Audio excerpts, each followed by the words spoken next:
أن الشعب والملك في هذا البلد الأمين هما طرفان من جسد واحد،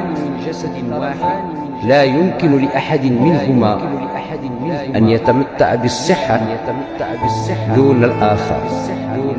ولا يمكن لأحد منهما أن ينجو إلا إذا أخذ بيد الآخر،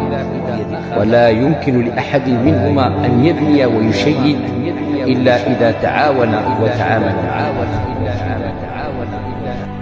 يسبق المغرب شعب آخر من غير المغرب، شعب آخر لا أرضى لك هذا الشعب، لا أرضاه لأسباب متعددة، لأنني أنزلك، لأنني في قلبي